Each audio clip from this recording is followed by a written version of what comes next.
India आप तक समाचार, कड़वा लेकिन सच।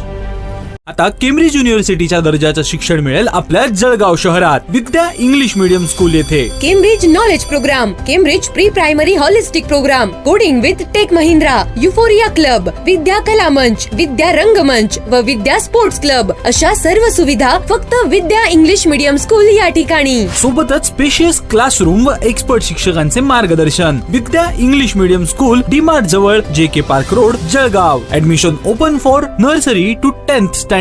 नमस्कार, मैं हूं आनंद शर्मा और आप देख रहे हैं इंडिया आप तक समाचार। अगर आपने अभी तक हमारे चैनल को सब्सक्राइब नहीं किया तो हमारे चैनल को सब्सक्राइब कर लीजिए, बेल आइकन के बटन को भी दबाइए ताकि नोटिफिकेशंस आपको मिलती रहे। महाराष्ट्र में सत्ता का संघर्ष ये भले ही थम गया हो, लेकिन आचार विचारों का आदान प्रदान लगातार चल रहा है। जिसके जो दिल में आ रहा है, जिसकी जितनी समझ है, वो इतनी बातें जरूर कर रहा है। मुद्दा एक आया है कि शिवसेना किसकी है? शिवसेना शिंदे सेना की है या फिर उद्धव ठाकरे की है, जिनके पिताजी बाला साहब ठाकरे ने शिवसेना का निर्माण किया था। बहुत सारी बातों पर चर्चाएं जब हो रही थी तो एक बात समझ में आई है कि अभी कल जो कुछ भी हुआ है, एकनाथ जी शिंदे को महाराष्ट्र का मुख्यमंत्री बना दिया गया और जो पहले कई सालों से विधायक हैं और महाराष्ट्र में 2 बार मुख्यमंत्री बन चुके हैं देवेंद्र फडणवीस, उनको उप मुख्यमंत्री बनाकर उनका डिमोशन कर दिया गया। ऐसे समय में जब शपथ ले रहे थे देवेंद्र फडणवीस तो उनके चेहरे पर खुशी नदारत थी, कहीं से भी वो खुश नहीं आ रहे थे। मेरा जो विचार है उसमें ये कहना है कि एकनाथ शिंदे जो हैं वो शिवसेना से जो उनके 55 विधायक थे उसमें 39 विधायकों को अपने साथ कर लेते हैं और शिवसेना की पार्टी पर ही दावा करने लगते हैं। वो कहते हैं कि शिवसेना, असली शिवसेना मैं हूं, हमारी पार्टी है, हमारे विधायक जो हैं वो असली शिवसेना है। तो क्या ऐसा हो सकता है कि देवेंद्र फडणवीस कल भारतीय जनता पार्टी के 100 से अधिक जो विधायक हैं चुन के आए हुए, उनमें से अगर 70-80 लोगों को लेकर बाहर हो जाएं तो क्या देवेंद्र फडणवीस भाजपा पार्टी पर दावा करने लगेंगे कि भाजपा मेरी है, असली भाजपा मैं हूं, मेरे साथ 70-80 से ज्यादा विधायक हैं तो असली भाजपा मैं हूं? क्या ऐसा दावा कर सकते हैं? अगर नहीं तो फिर शिंदे सेना जो है वो कैसे दावा कर सकती है कि शिवसेना, असली शिवसेना जो है वो उनकी है? देखिए, जो जन्मदाता है शिवसेना का वो ठाकरे परिवार है। मातोश्री जो है वो मंदिर है महाराष्ट्र में शिव सैनिकों के लिए, और मंदिर का जो देवता होता है वो देवता होता है, उसको बदला नहीं जा सकता है। बाला साहब ठाकरे सर्वोपरि हैं महाराष्ट्र में, तो उनका जो खानदान है, उनका जो पुत्र है वो गद्दी पर बैठा था, उसे गद्दी से उतार दिया गया खींच के। और ऐसे जिन्होंने गद्दी से उनको खींच के उतारा है, क्या शिव सैनिक अपनी शिवसेना उनके पास जाने देंगे? क्या ऐसा कभी हो सकता है कि देवेंद्र फडणवीस जो विधायक अगर तोड़ लें, क्योंकि वो भी अभी नाराज दिखाई दे रहे थे, तो वो विधायक तोड़ लेते हैं, तो क्या बीजेपी ये इस बात को मानेगी कि बीजेपी, असली बीजेपी देवेंद्र फडणवीस के पास होगी? नहीं, ऐसा नहीं हो सकता है। और अगर ऐसा नहीं हो सकता है तो फिर शिंदे सेना जो दावा कर रही है वो खोखला है।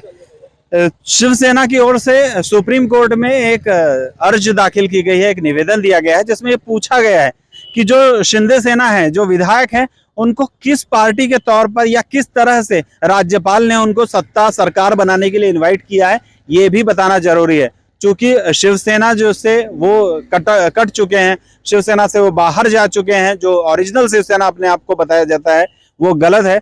तो अभी देखते हैं सुप्रीम कोर्ट में इसका क्या रिजल्ट आता है, सुप्रीम कोर्ट उसके ऊपर क्या निर्णय देता है। शिवसेना किसकी है ये तो शिव सैनिक बता पाएंगे, और शिव सैनिक जिसको एक्सेप्ट करेंगे, शिवसेना सिर्फ उसी की रहेगी। सुप्रीम कोर्ट में ने एक आज बहुत बड़ी खबर दी है। एक नुपुर शर्मा का जो केस चल रहा था, मोहम्मद पैगंबर के बारे में नुपुर शर्मा ने टीवी डिबेट में कुछ कह दिया था, उसको लेकर सुप्रीम कोर्ट ने नुपुर शर्मा को लताड़ा है, अच्छी खरी खोटी सुनाई है और उनको कहा है कि नुपुर शर्मा ने जिस तरीके से खुलेआम टीवी डिबेट में मोहम्मद पैगंबर के बारे में कुछ उल्टा सीधा कहा था, उसी तरीके से पूरे भारत के सामने टीवी पर आकर उन्हें सबके सामने आकर माफी मांगनी चाहिए। और भी बहुत कुछ कहा है, इसे कितना न्याय माना जाएगा ये तो पता नहीं, लेकिन सुप्रीम कोर्ट का ऑर्डर है तो उसे मानना ही पड़ेगा। महाराष्ट्र की राजनीति जो है अभी फिलहाल थमी हुई है, अभी धीमी हुई है, अभी सब कुछ लग रहा है कि अच्छा हो जाएगा, लेकिन ये पब्लिक है, सब जानती है। भारतीय जनता पार्टी, शिवसेना, राष्ट्रवादी कांग्रेस पार्टी और कांग्रेस मिलकर क्या करेगी पता नहीं। लेकिन इसके साथ साथ मैं एक बात और कहना चाहूंगा कि भारतीय जनता पार्टी की ओर से अगर ऐसे प्रयास किए गए हैं शिवसेना को खत्म करने के लिए, तो कुछ लोग जो हैं जिनसे मेरी बातचीत हो रही थी, उनका यह कहना है कि भारतीय जनता पार्टी जो है वो हिंदुत्व के मुद्दे पर वोटिंग मांगा करती है, एक विशिष्ट समाज को, एक विशिष्ट धर्म के लोगों को अपनी ओर आकर्षित करती है और उनका वोटिंग सेंटर खुद को बनाना चाहती है। ऐसे में अगर उद्धव ठाकरे की शिवसेना जो है वो हिंदुत्व का मुद्दा लेकर चलती है तो कहीं ना कहीं हिंदुत्व का मुद्दा दो तरफ बट जाता है और इनकी वोटिंग भी बढ़ जाती है। तो बीजेपी ने ऐसा खेल किया है कि न रहेगा बांस, न बजेगी बांसुरी, न रहेगी शिवसेना, न हिंदुत्व का वोट बटेगा और फिर तो भारतीय जनता पार्टी जो है वो महाराष्ट्र की सबसे बड़ी पार्टी बनी जाएगी। आने वाले दिनों में देखना दिलचस्प होगा कि क्या क्या होता है। ये सारे विचार जो पब्लिक के पास से मिलते हैं मैं आप तक पहुंचाता हूं। आप सही निर्णय लीजिए, सही कार्य कीजिए और अपने आप को कोविड काल से बचाते हुए सतर्क रहिए। जय हिंद।